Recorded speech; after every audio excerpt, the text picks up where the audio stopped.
Hello, my name is Christopher Constantino. I'm a person who stutters, a speech-language pathologist, and an assistant professor at Florida State University. I want to talk about fluency and why it's not the most helpful term for thinking about stuttering and stuttering therapy. At Florida State, I study the subjective experience of stuttering, or how stuttering feels to the speaker. What my research has shown is that the most important thing to people who stutter is how much effort and attention speech takes. I call this experience of effort and attention spontaneity. Speech that has high spontaneity requires little effort and little attention, and speech with low spontaneity requires high effort and high attention. In a recent study, I found that speakers with higher spontaneity were less negatively impacted by their stuttering than speakers with low spontaneity.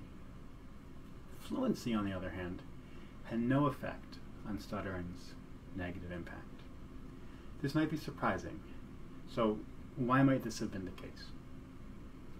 I'm speculating, but I imagine it's because fluency is often expensive.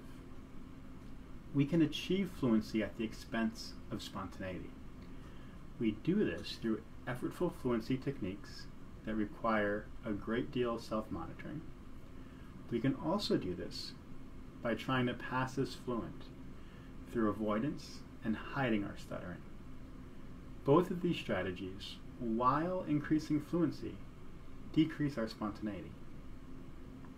In other words, fluency achieved at the expense of spontaneity does not lessen the negative impact of stuttering. But improved spontaneity, regardless of fluency, does lessen the negative impact of stuttering. So I want to circle back to what I mentioned at the start, that fluency is not the most helpful word to describe what we work on in stuttering therapy. If we see stuttering as a disorder of fluency, then we'll prioritize fluency in our therapy. Fluency becomes our number one goal, and we lose sight of the more important experience of spontaneity. Fluency is fine. I have nothing against fluency. But it should not come at the expense of spontaneity, because the empirical evidence suggests that spontaneity is more important and meaningful to the speaker who stutters.